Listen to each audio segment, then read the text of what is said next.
President Carter, born James Earl Carter Jr. on October 1st, 1924, in the small town of Plains, Georgia, to James Earl Carter Sr., a farmer and businessman, and Lillian Gordy Carter, a registered nurse. The family later settled in the small community of Archery. Growing up, the soon-to-be president had a typical childhood. Becoming heavily involved in church, Carter also remained focused in the books as he knew he was destined to serve the nation in a much bigger way. Well, living 2.5 or 3 miles outside of town on a farm in an isolated rural community, Plains to me was a big city. Following his high school graduation, Carter jumped around to different schools, studying at both Georgia Southwestern College and the Georgia Institute of Technology. In 1946, he received his bachelor's from the United States Naval Academy. Shortly after, he married a woman by the name of Rosalind Smith, who he had known for quite some time. Together, the two moved around and had 4 children, 3 sons, John William, James Earl III, Donnell Jeffrey, and a daughter, Amy Lynn. In 1953, the Carters moved back to Plains, a move Rosalind deeply disagreed with. But after his father passed, Carter felt it was his duty to take over the family's peanut farm and tend to his mother. After making Georgia home a second time, Carter quickly became involved in the community, becoming a leader on the Board of Education, Hospital Authority, and Library. Carter, a Southerner, yearned to be different from the typical Southern politician, scoring his first major political role in 1962 after being elected to the Georgia Senate. But Carter's eyes were set on a much bigger prize. At just 46 years old, he became the 76th governor of Georgia in 1971. At the end of a long campaign, I believe I know our people of this state as well as anyone could. Based on this knowledge of Georgians, north and south, rural and urban, liberal and conservative, I say to you quite frankly that the time for racial discrimination is over.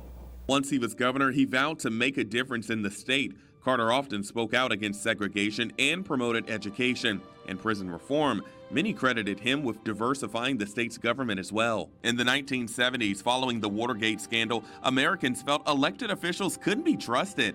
But Carter set out to restore their faith. On December 12, 1974, he announced his candidacy to become the 39th President of the United States. My name is Jimmy Carter, and I'm running for president. Optimism filled the air as Jimmy and Rosalind Carter entered the White House with their kids in tow. America needed someone that could improve the unemployment rates and the ongoing inflation rates. Carter was a big environmentalist. In 1977, he signed the Department of Energy Organization Act, thus creating the Department of Energy, even at one point installing the first set of solar water heating panels on the White House. A year later, he helped bring amity between Egypt and Israel with the Camp David Agreement, one of the most notable accomplishments of the Carter administration. Although violence in the Middle East continues, the accords and treaties signed on March 26, 1979 remains the single greatest steps towards peace in the region. I'm so proud of both of you. In 1981, during his final days as president, Carter rarely left the Oval Office, overseeing the last details that would free American hostages at the U.S. Embassy in Tehran. Every day, he worked to bring them home safely. We're using every available channel to protect the safety of the hostages and to secure their release. Post-in-office life allowed President Carter to bring a lifelong vision to fruition. In 1982, the nonprofit Carter Center was founded.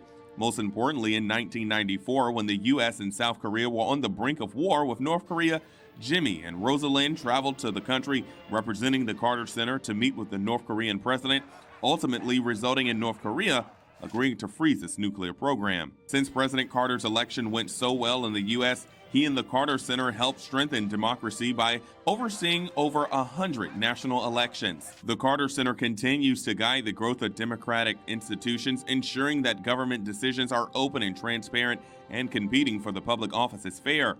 His work through the Carter Center earned him a Nobel Peace Prize back in 2002. We can choose to alleviate suffering. We can choose to work together for peace. We can make these changes. Soon after leaving Washington, the Carters moved back to Plains to try and get back to a normal life. The couple sold their peanut warehouse, began writing memoirs, and President Carter became a professor at Emory University in Atlanta. Up until his death, President Carter remained deeply rooted in Plains, continuing to practice his faith as he served as a Sunday school teacher.